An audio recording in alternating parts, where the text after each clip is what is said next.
whose cruelty toward workers was legendary.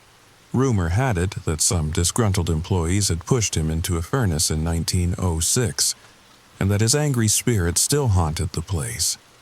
I didn't believe in ghosts, but standing before those rusted gates, I wondered if some places could absorb the suffering that occurred within them. Earth to Megan. Amber waved her hand in front of my face. Help me with this equipment. I snapped back to reality and grabbed one of the heavy equipment bags from the trunk of my car. Besides us, 2 other friends had agreed to this overnight escapade. Tyler, Amber's boyfriend, and Darius, our sound guy who was checking his audio equipment. The security guard was an older man with a weathered face and knowing eyes. His name tag read Walter. "You must be the YouTube folks," he said, checking Amber's permit. "Got everything you need? Once I lock these gates, you're on your own until morning."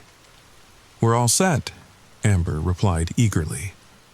Walter nodded slowly, his eyes drifting to the dark structures beyond. "Just stay in the designated areas. Some of those old platforms aren't stable. And respect this place. It's got history." "Any ghost stories you can share?" Tyler asked, already recording.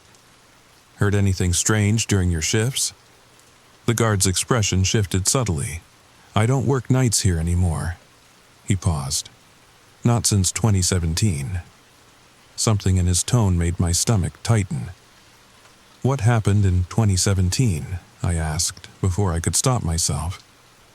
Walter studied me for a moment, then shook his head. "Nothing that would interest young folks like yourselves. Just an old man's imagination." He checked his watch. "I'll be back at 6 sharp. Stay together, and if you hear anything unusual, well, it's probably just the old metal contracting in the cold." With that cryptic advice, he left us at the entrance, the heavy gates creaking shut behind him. The metallic clang of the lock sliding into place echoed through the complex like a final warning. We set up our base in the workers' break room, a concrete space with broken windows and graffiti-covered walls. By 11 p.m., we were ready to begin filming. Amber stood before the main blast furnace, her face illuminated by Tyler's light as she delivered her opening lines to the camera. Welcome back to Amber's After Hours, where we explore America's most haunted locations. Tonight, we're at the infamous Sloss Furnace in Birmingham, Alabama, a place where dozens of men lost their lives in horrific industrial accidents, and where one sadistic foreman is said to still torment visitors from beyond the grave. As she continued her introduction, I scanned our surroundings with the second camera, capturing B-roll of the imposing structures. That's when I first saw it. A flicker of movement from the upper walkway, like a shadow passing through a shadow. I zoomed in, but saw nothing but darkness. "Just my imagination," I whispered. But I kept the camera trained on that spot for several seconds longer just to be sure. After filming the intro, we moved deeper into the complex, toward the furnace where Matthew Sims supposedly met his end. The massive chamber was a cathedral to industry towering at least 40 feet, with rusted catwalks crisscrossing the upper reaches and huge pipes snaking up the walls like metal vines. "This is it," Amber whispered, her voice echoing in the cavernous space. "Furnace number 1. This is where workers allegedly pushed Matthew Sims to his death in 1906. The temperature seemed to drop several degrees as she spoke those words. I could see our breath now, forming ghostly shapes that hung in the air before dissipating into nothingness. "Can you imagine the heat this thing generated in its heyday?" Tyler said, panning his camera upward, "like standing at the gates of hell." Darius adjusted his headphones, frowning. "I'm picking up some weird frequencies on the mic, almost like voices." My heart skipped a beat. What kind of voices? "Probably just interference," he said, though he didn't sound convinced. "Old factories like this have all kinds of electrical systems that could still be giving off electromagnetic—" A loud clang echoed through the chamber, cutting him off. We all froze. "What was that?"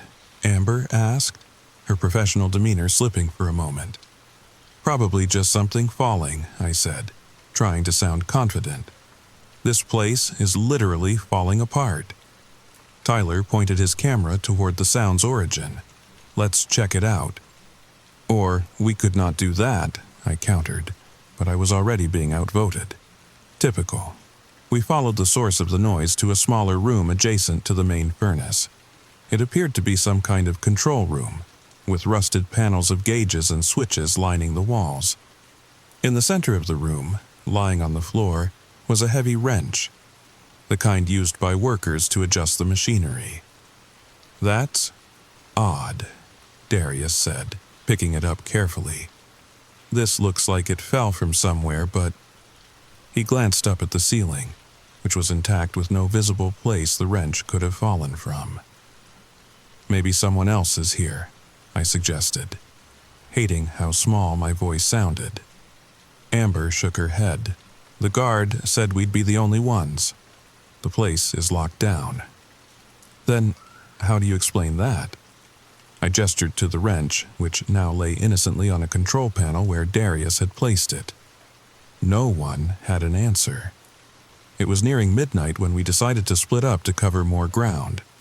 Always a brilliant idea in horror movies, I thought sarcastically. Amber and Tyler would continue exploring the main production areas, while Darius and I headed to the old administrative building to capture some footage of the foreman's office. "Keep your walkie-talkies on," Tyler instructed, handing one to Darius. "Check in every 15 minutes. The administrative building was a 2-story brick structure, less imposing than the furnaces, but somehow more ominous in its ordinariness. This was where the life and death decisions were made, where profits were calculated against human safety. According to the map, the foreman's office should be on the 2nd floor, Darius said, consulting the site guide on his phone. Sims supposedly kept a ledger of all the workers he disciplined.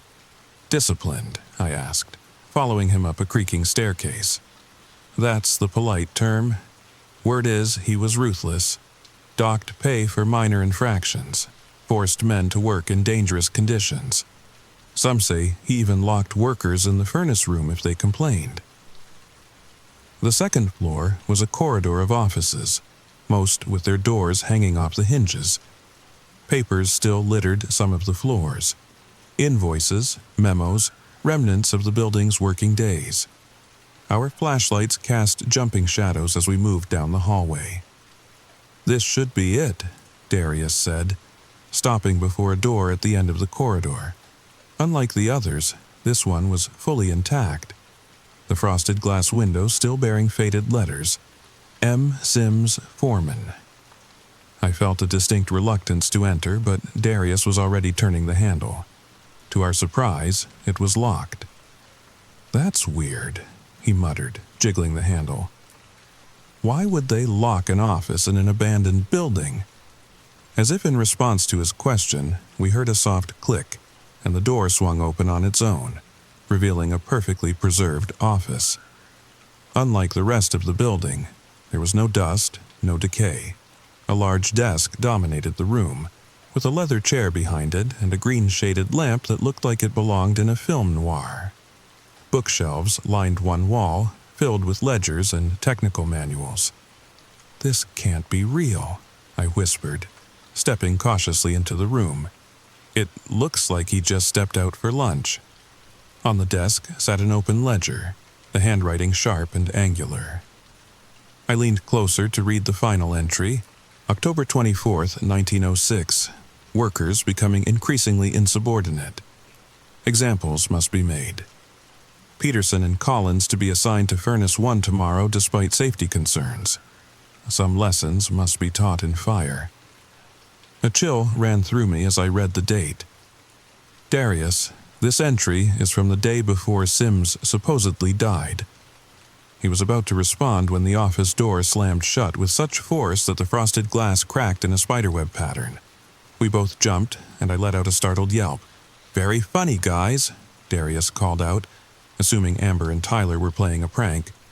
But the walkie-talkie on his belt crackled to life with Amber's voice. "Darius, Everything okay?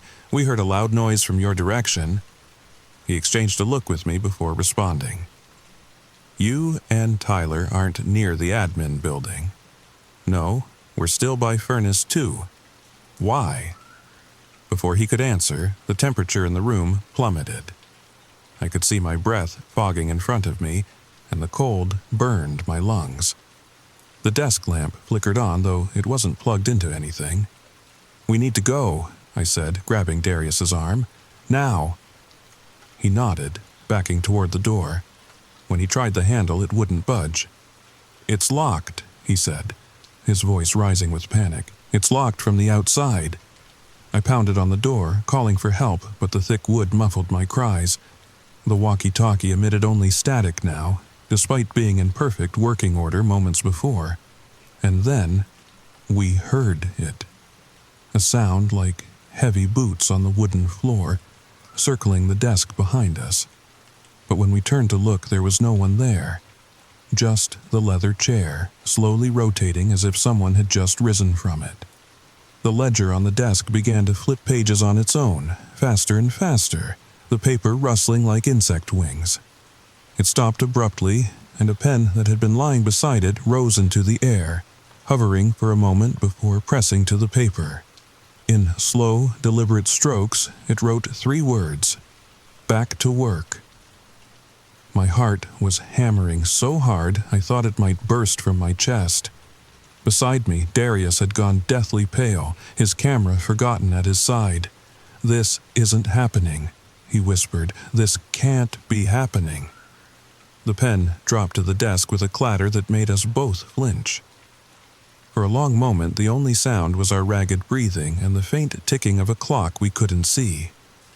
Then, from somewhere in the building below us, came the unmistakable sound of metal scraping against concrete, like machinery grinding to life after decades of silence. "Amber and Tyler," I gasped, suddenly remembering our friends. "We need to warn them." Darius fumbled for the walkie-talkie, but it emitted only harsh static. His phone showed no signal either. I moved to the office's single window, hoping for an escape route, but found it barred from the outside. The view it offered was wrong, somehow. Instead of showing the furnace complex as it had been when we entered, moonlit and still, the window revealed a scene from the past. Workers moved about the yard below. Furnaces belched fire into a night sky tinged orange with smog, and the complex hummed with malevolent productivity. "Darius," I called, my voice barely audible, "you need to see this." As we watched, transfixed by the impossible scene below, the temperature in the room continued to drop. The leather chair pushed back from the desk, as if making room for someone to rise.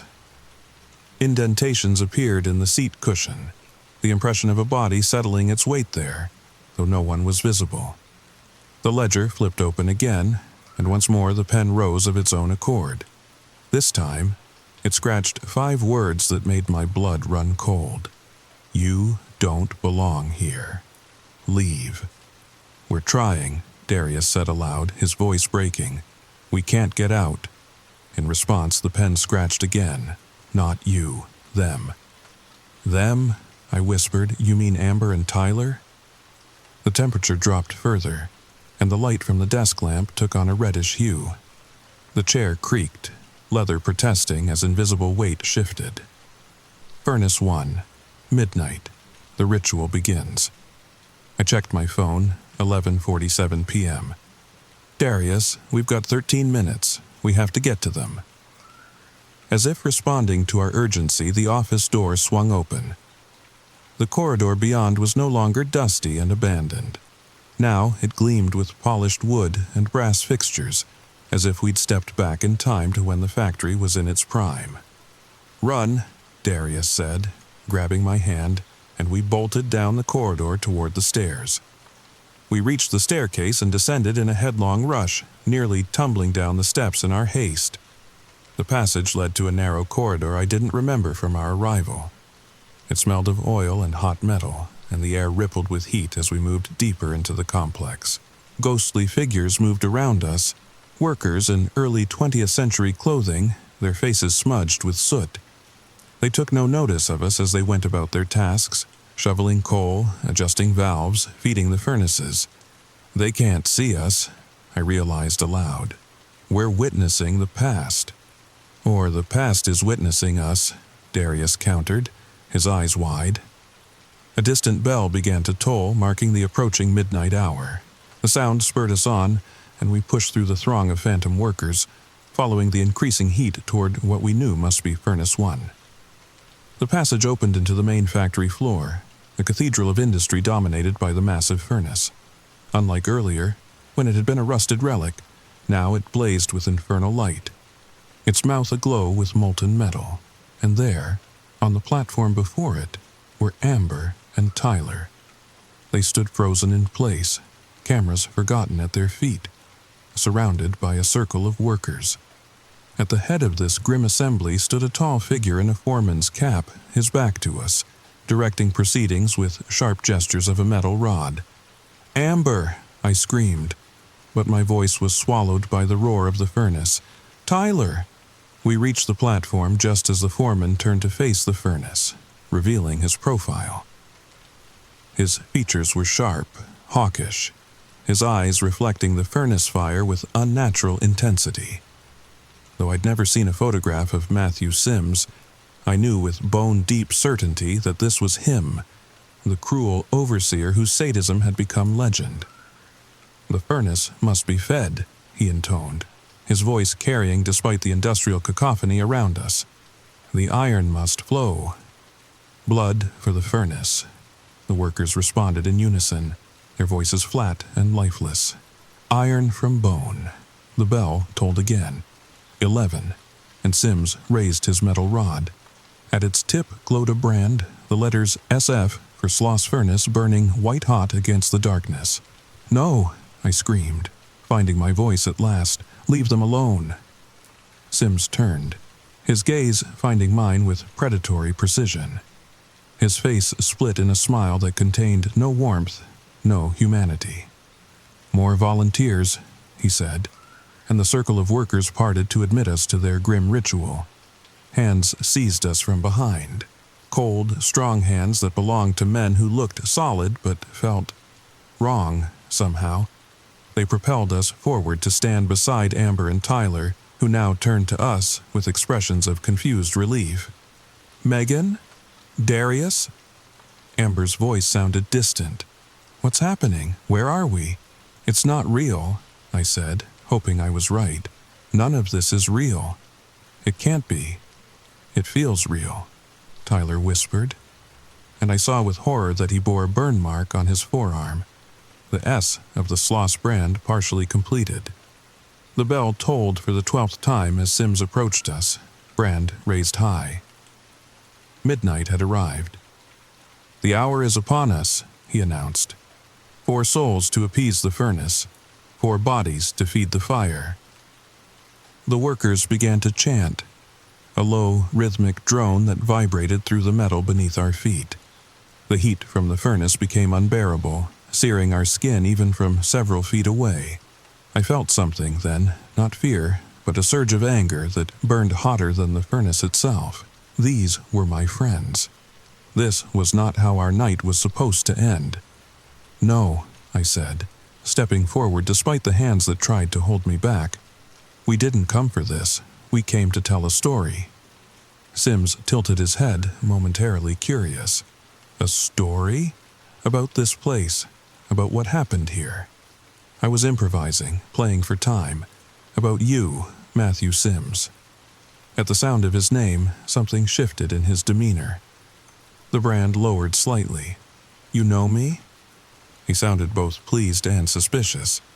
"Everyone knows you," I continued, sensing a crack in his confidence. "Your story has outlived you by a century.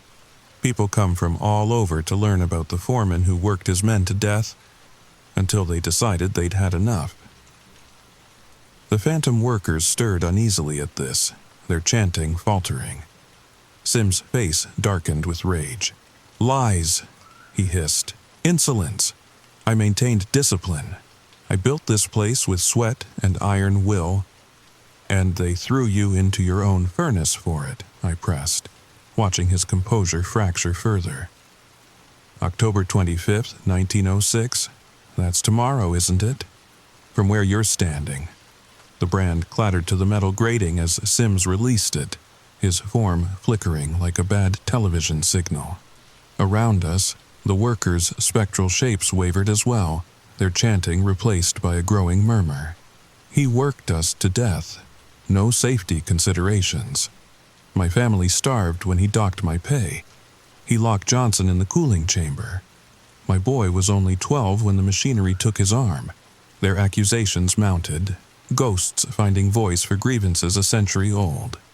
Sims backed away, his face contorting with the fear that seemed out of place on those harsh features. "Silence!" he roared. "I am the foreman here. I give the orders." But the spell was broken.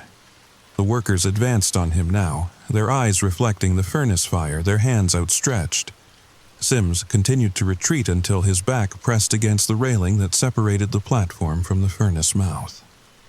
"Stay back," he commanded, but his voice had lost its power. "I'll have you all dismissed, blacklisted." The nearest worker, a tall man with a burned face and missing fingers, stepped forward. "We already paid that price," he said quietly. "But you never paid yours." As one, the workers surged forward, engulfing Sims in a wave of spectral forms. His scream cut through the factory noise as they lifted him, his body arching over the railing toward the molten heart of Furnace 1. "The furnace must be fed," the burned man intoned. "Iron from bone." "Blood for the furnace," the others responded, their voices stronger now, unified in purpose. And then Sims was falling, his scream dopplering away until it was swallowed by a roar of triumphant flame.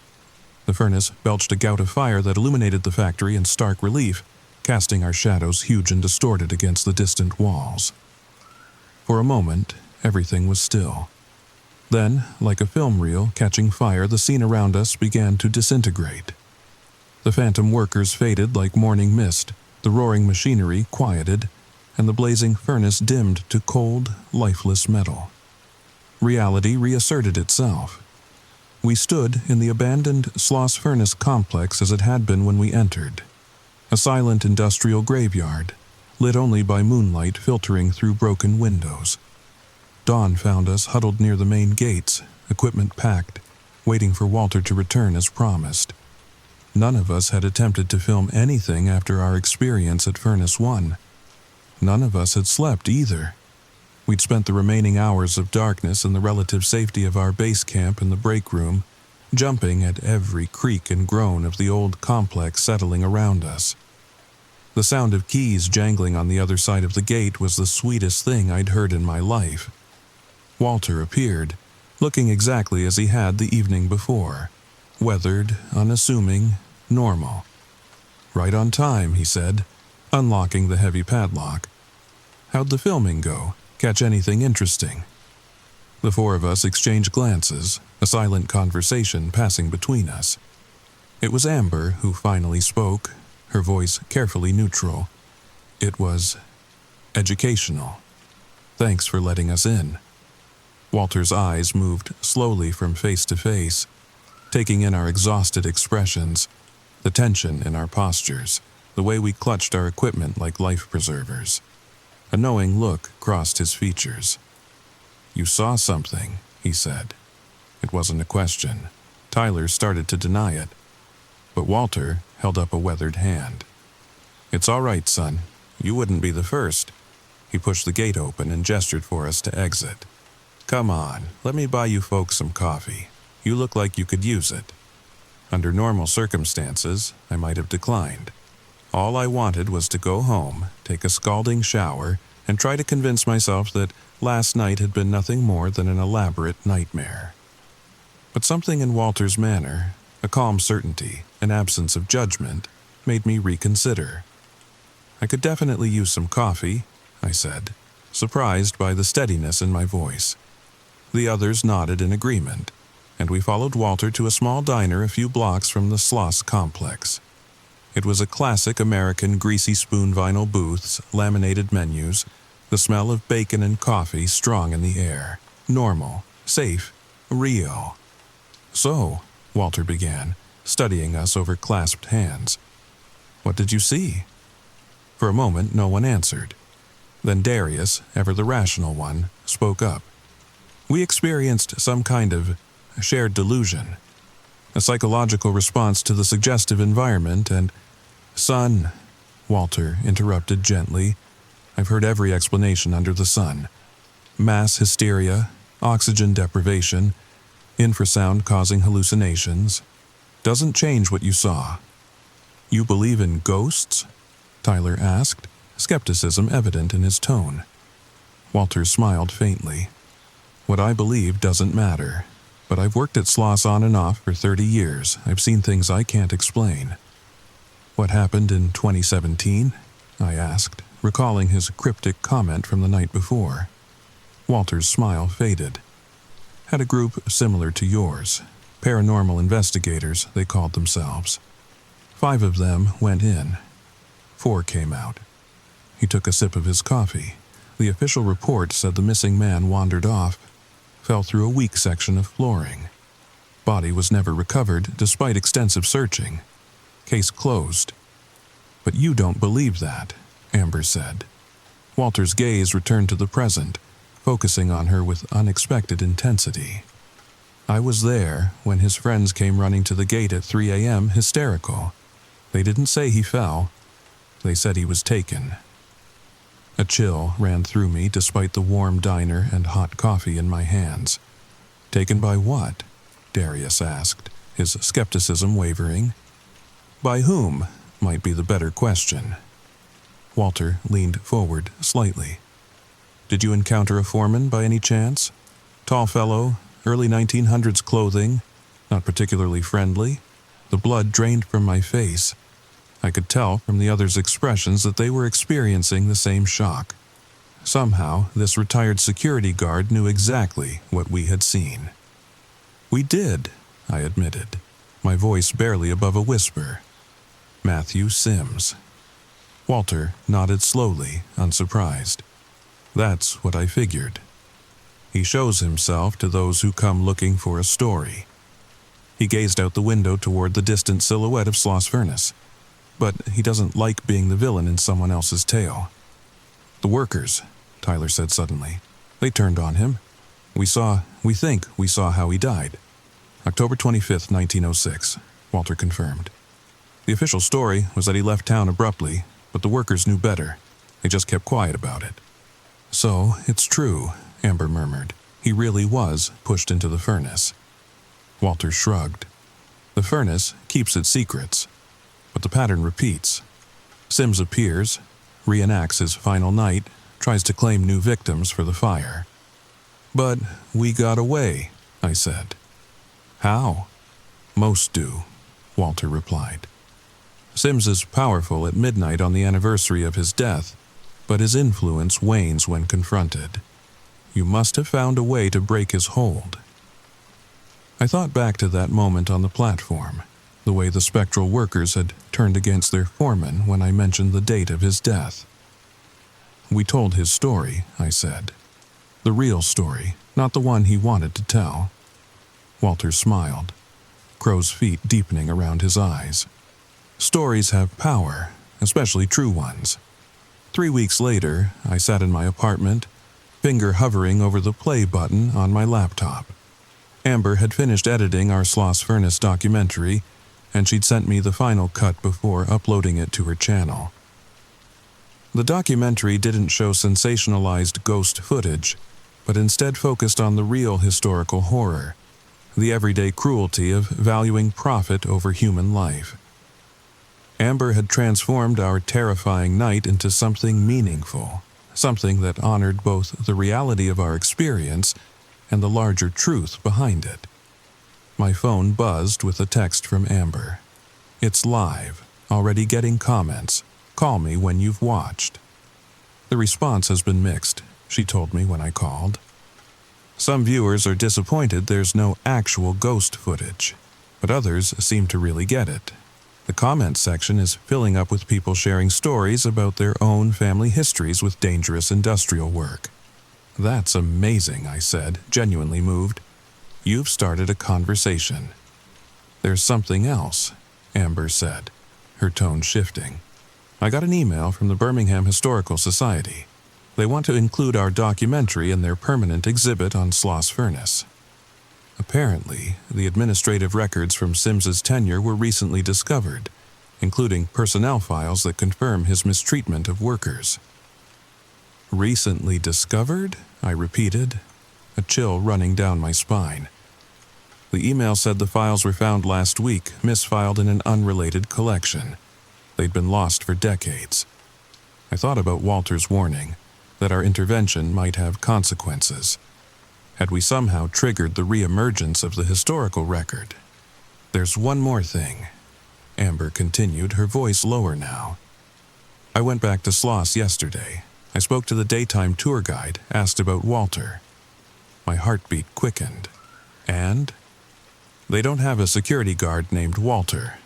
Haven't had one for years. The implications settled over me like a shroud.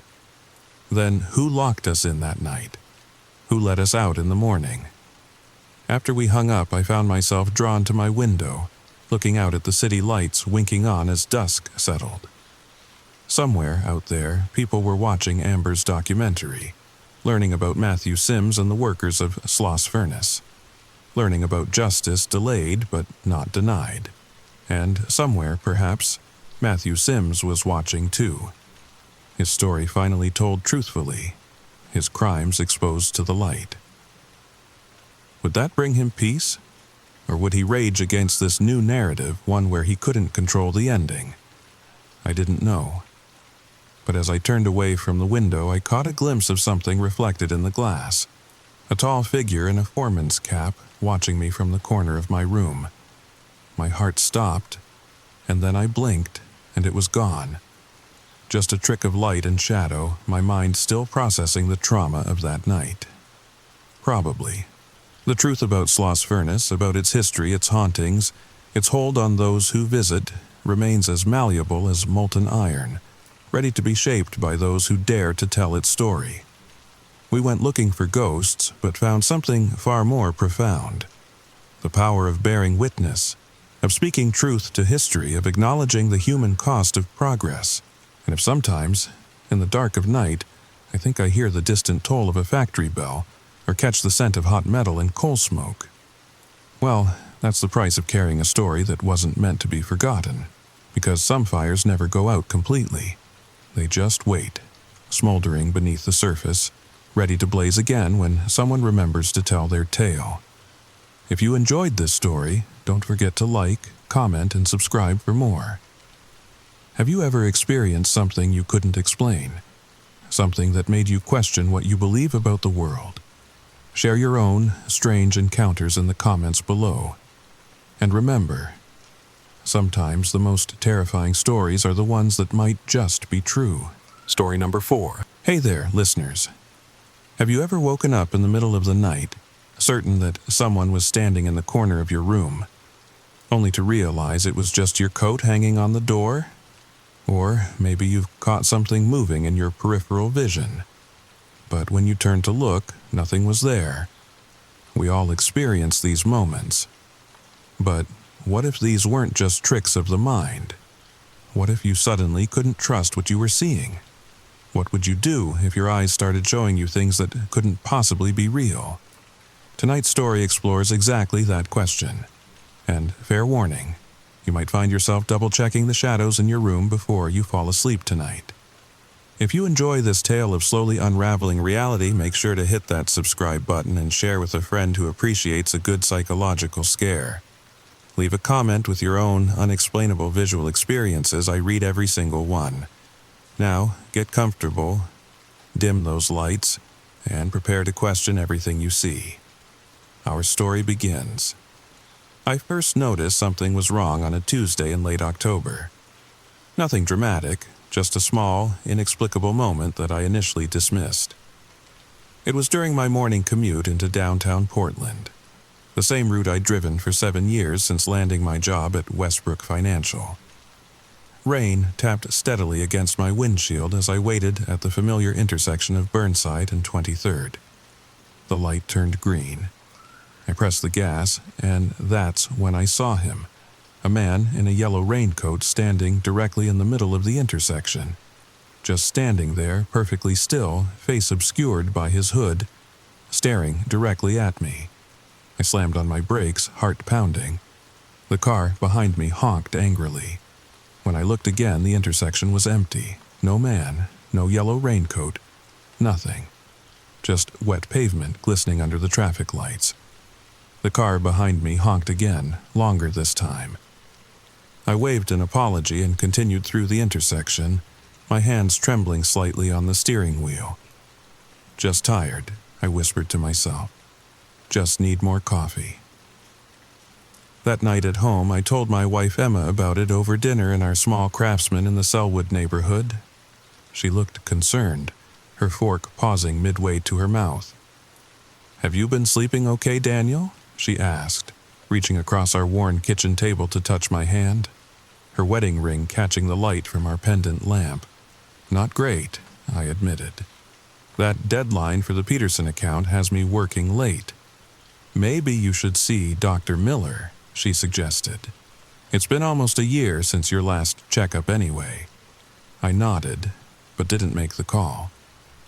A mistake I would come to regret. 3 days later, it happened again.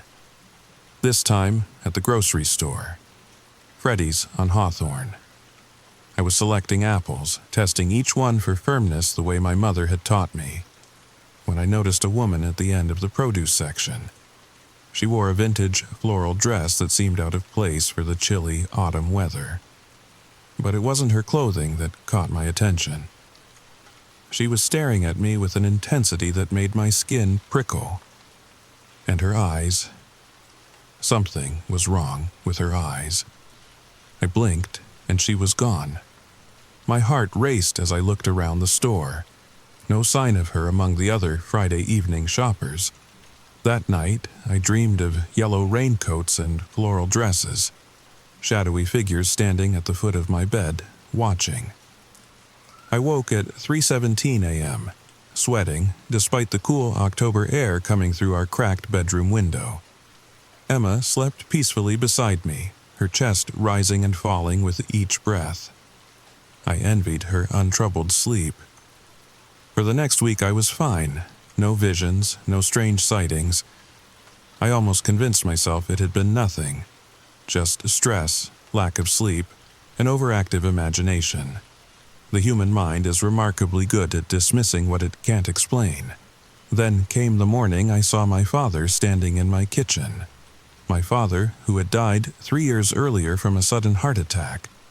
I had just poured my coffee, the ceramic mug warm against my palm, when I looked up and he was there, wearing his favorite flannel shirt, the red and black one we'd buried him in.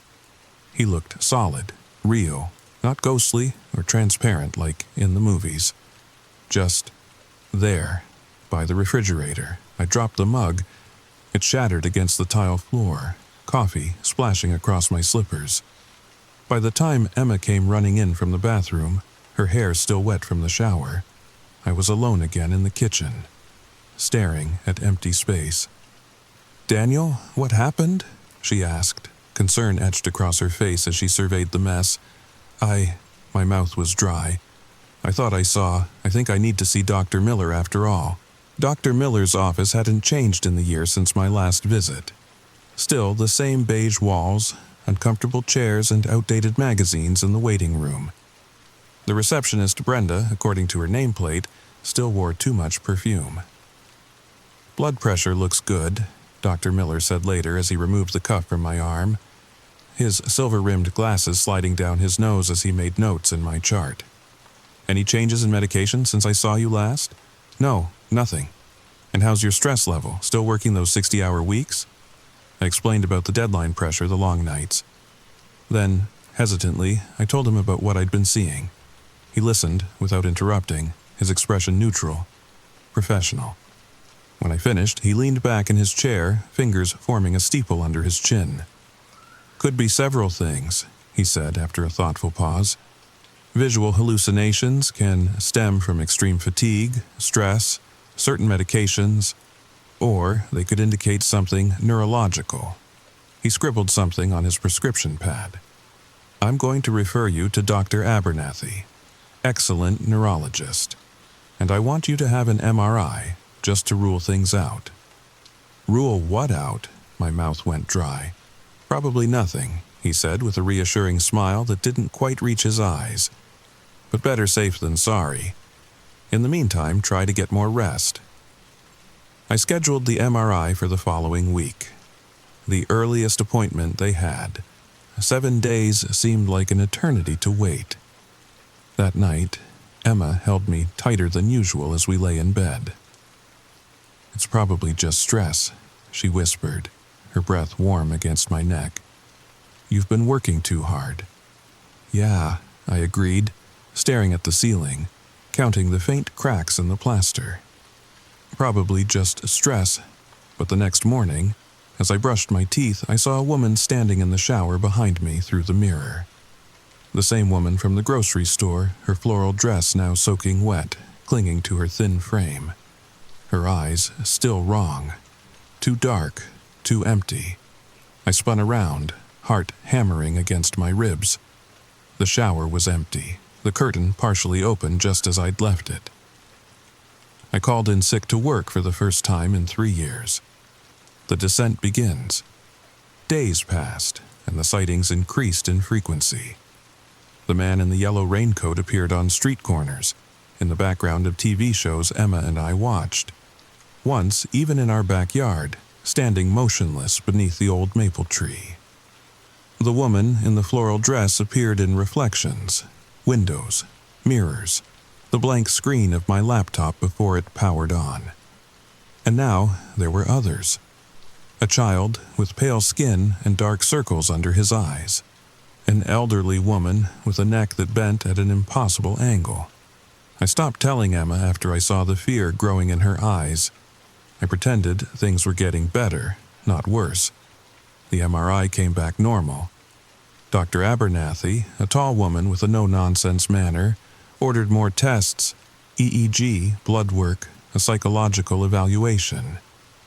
"We'll figure this out, Mr. Hansen," she promised, but I could see the uncertainty in her gaze. Sleep became my enemy. Each night, the figures gathered around our bed, watching silently. I would lie awake, eyes squeezed shut, counting my breaths until dawn filtered through our curtains. I started taking sleeping pills. They helped at first. Dreamless sleep, no visions. For 3 blessed nights, I saw nothing strange. On the 4th night, I woke to find the man in the yellow raincoat standing at the foot of our bed, closer than any of the apparitions had ever been before. Close enough that I could see beneath his hood. Where his face should have been was only smooth, featureless skin. I screamed, actually screamed like a child. Emma jolted awake beside me, flicking on the bedside lamp. "What? What is it?" she cried, her voice thick with sleep. The figure was gone, of course. I mumbled something about a nightmare and apologized for waking her. She held me until my trembling stopped, whispering soothing words, promising that we would get through this, but I felt her fear matching my own. The following week, Dr. Abernathy called with my test results. "Everything looks normal," she said, her voice carefully neutral. "I'd like to try you on a low dose of antipsychotics. Sometimes these visual disturbances respond well to medication." Antipsychotics. The word itself terrified me more than the visions. It made this real in a different way. Not a tumor or infection that could be treated and cured, but something wrong with my mind itself. Is that really necessary?" My voice sounded strange in my own ears. "Let's try it for a few weeks," she replied gently. "If it helps, we'll know we're on the right track. And Daniel, I'd like you to start seeing Dr. Winters," She's an excellent psychiatrist who specializes in perceptual disorders." I agreed, but as I hung up the phone, a new fear was taking root. What if the medications didn't work? What if nothing worked? What if this was my new reality? That afternoon, I sat in our living room while Emma was at work, the October sunlight casting long shadows across our hardwood floors. I hadn't been back to my office in 2 weeks. My boss had been understanding at first, but his patience was wearing thin. I needed to get better. I needed my life back. As I reached for my coffee mug, I noticed my hand. My fingers seemed longer than normal, the joints slightly out of alignment. I flexed them, and they moved correctly, but still looked wrong somehow. I rushed to the bathroom mirror. My reflection stared back. Normal at first glance, but the longer I looked, the more I noticed subtle distortions. My eyes set just slightly too far apart. My mouth a fraction too wide. "Not real," I whispered to my warping reflection. "Not real, not real, not real." I stumbled back to the living room and fumbled for my phone, dialing Emma's number with shaking fingers. "Can you come home?" I asked when she answered, trying to keep my voice steady. "Please, I need you to come home now." She arrived 20 minutes later, breathless and worried. I was sitting on the couch, hands clasped tightly in my lap to stop their trembling. "What happened?" she asked, kneeling in front of me. I couldn't look at her, afraid of what I might see. I don't trust what I'm seeing anymore," I whispered. I think I'm losing my mind, Em." She took my face in her hands, forcing me to meet her gaze. Her familiar brown eyes searched mine. "We'll get through this," she said firmly. "Whatever it is, we'll face it together. The medication will help. Dr. Winters will help. You are not alone in this, Daniel." I wanted so badly to believe her, but even as she spoke, I saw the woman in the floral dress standing behind her, silent and watching, her empty eyes fixed on mine. The breaking point. The antipsychotics made me foggy. Time stretched and compressed in strange ways. The visions didn't stop, but they became muffled somehow, like viewing them through gauze. Less immediate, less terrifying. My follow-up with Dr. Winters was scheduled for a Friday afternoon. Emma insisted on driving me, though I protested that I was fine to go alone. The truth was, I was grateful for her presence. The world had become an unpredictable place, full of things that shouldn't exist. Dr. Winters' office was in an old Victorian house converted to medical suites near the river. Inside, it was surprisingly modern, clean lines, minimalist furniture, abstract art on the walls. Dr. Winters herself was younger than I expected, with short gray hair and keen eyes behind fashionable glasses. "Visual hallucinations without other psychotic symptoms are relatively uncommon," she explained after I'd described my experiences. She spoke with the measured cadence of someone choosing her words carefully. "Especially persistent ones like you're describing. The good news is your insight remains intact. You recognize these visions aren't real, which is important." "But why is this happening?" I asked, the question that had been haunting me for weeks now. "Why now? I've never had anything like this before." "The mind is incredibly complex," she replied. "Sometimes these disorders emerge in response to stress or trauma. Sometimes they have a physical cause we haven't identified yet. And sometimes, frankly, we never find a clear reason." The honesty was both refreshing and terrifying. Will I ever be normal again? My voice cracked on the question. Her expression softened. "Many patients with conditions like yours respond well to treatment. It may take time to find the right medication and dosage, but there's every reason to be hopeful." Emma squeezed my hand. I tried to draw strength from her touch, even as I noticed the child with the dark, circled eyes peering at me from behind Dr. Winters' desk. On the drive home, Emma suggested we stop for ice cream at Salt and Straw on Division Street, trying to inject some normalcy into an increasingly abnormal existence. I agreed, though food had lost much of its appeal lately. The shop was crowded with Friday afternoon customers. Families, couples, teenagers taking selfies with elaborate sundaes. Normal people with normal lives who only saw things that were actually there. As we waited in line, I tried to focus on the menu board. The colorful chalk listing seasonal flavors. Emma chatted about a project she was working on, her voice a soothing constant in my increasingly unstable world. "What do you think you'll get?" she asked, nudging me gently. "They have that honey lavender you liked last time." I opened my mouth to respond when I saw them. All of them. The man in the yellow raincoat, the woman in the floral dress, the child with the dark circles, the bent-necked elderly woman, and others, so many others I'd glimpsed over the past weeks. They stood among the normal customers, perfectly still while everyone else moved around them, all facing me, all watching with their wrong eyes or smooth blank faces. The room tilted. Sound became distant, muffled, as though I were underwater.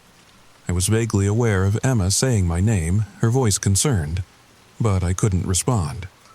Couldn't look away from the gathering of impossible figures surrounding us. "They're everywhere," I whispered, my voice strange to my own ears. "They're all here. All of them." Emma's face swam into focus, her expression alarmed. "Daniel, there's no one here. It's okay. Let's go home."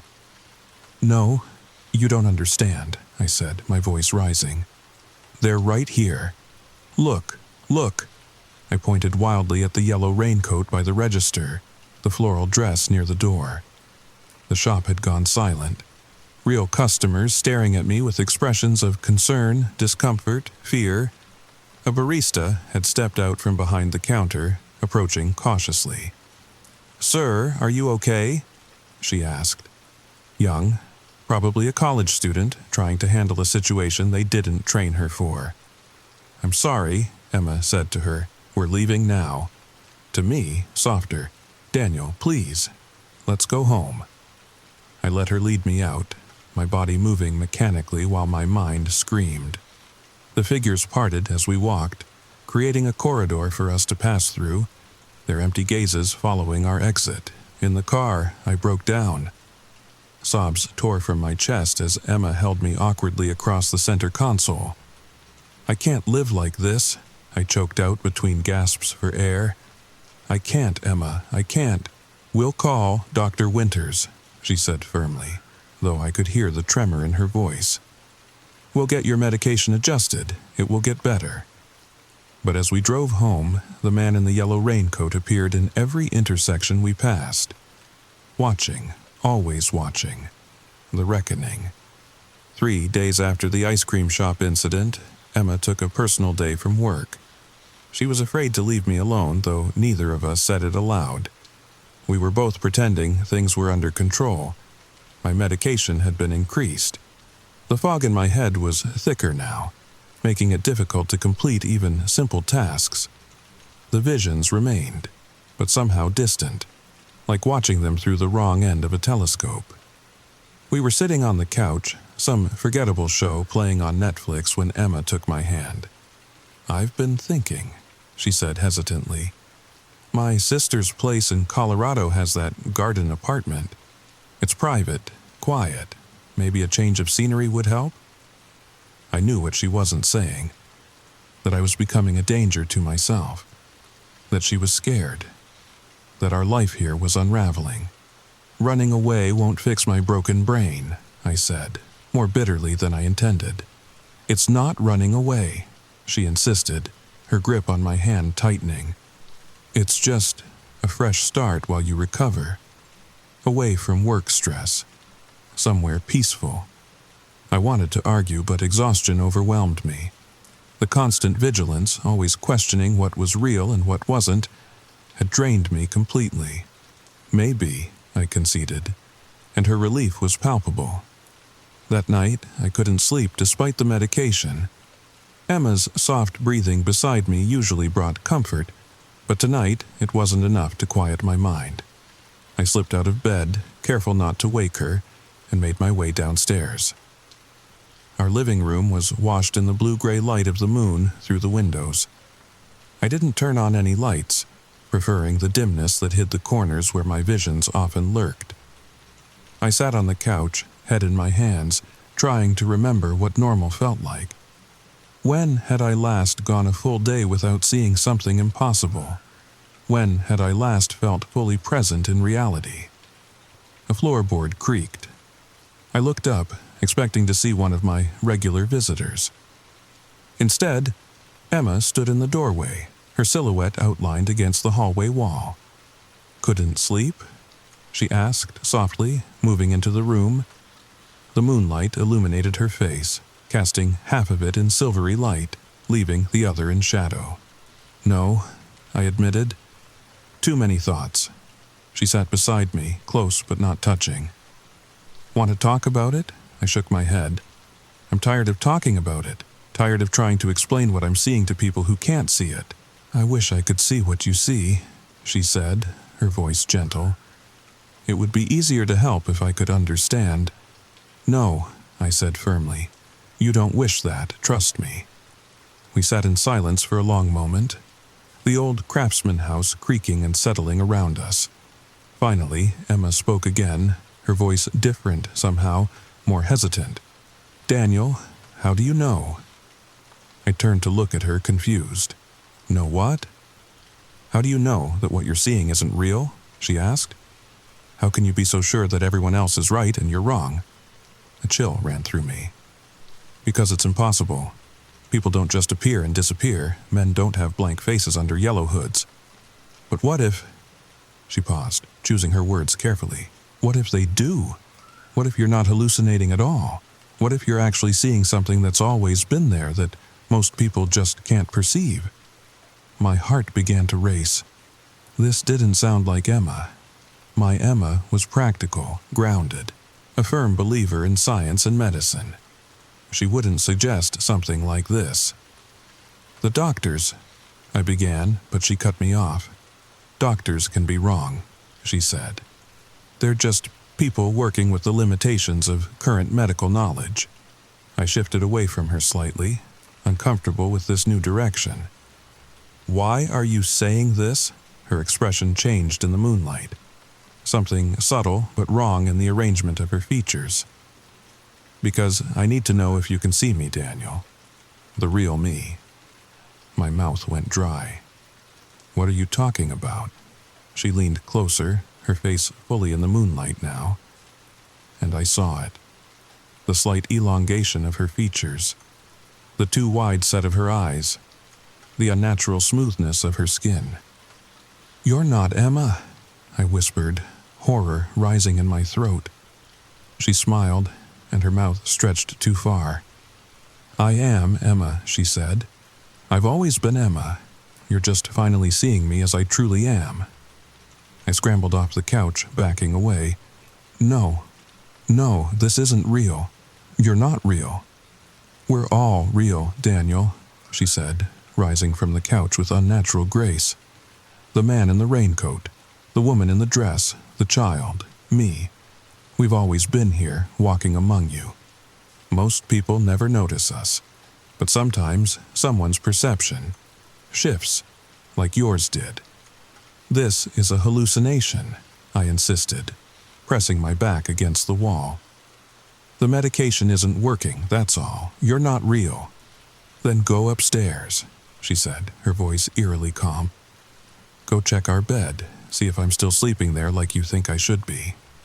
I couldn't move, frozen between terror and disbelief. "Go ahead," she urged. "Test your reality, Daniel." My legs moved of their own accord, carrying me to the stairs. I climbed them slowly, one hand gripping the railing for support. The hallway to our bedroom stretched before me, dark and longer than it should be. The bedroom door was ajar, just as I'd left it. Moonlight spilled across our bed, illuminating the shape under the covers. A shape that was clearly Emma, her chestnut hair spread across the pillow. Relief flooded through me. This was real. The Emma downstairs was the hallucination. Then the Emma in our bed opened her eyes and looked at me. her face subtly wrong in exactly the same way as the Emma downstairs. "Do you understand now?" she asked. The same voice coming from both upstairs and down. I stumbled backward, my vision tunneling. The walls of our familiar home seemed to ripple and flex. Downstairs I heard footsteps approaching the stairs. "What's happening to me?" I gasped, sliding down against the wall, my legs giving way beneath me. Emma, the one from the bed, sat up and looked at me with compassion. "Nothing is happening to you, Daniel. Something happened to the veil between your world and ours, that's all. You're seeing clearly for the first time." The Emma from downstairs appeared at the top of the stairs. They stood side by side now, identical in their wrongness. "We've been trying to help you understand," they said in unison. "That's why we've been showing ourselves to you." "Who are you?" I whispered. "What are you?" They smiled, those two wide smiles. "We are the ones who have always been here, watching, living alongside you, sometimes guiding, sometimes interfering."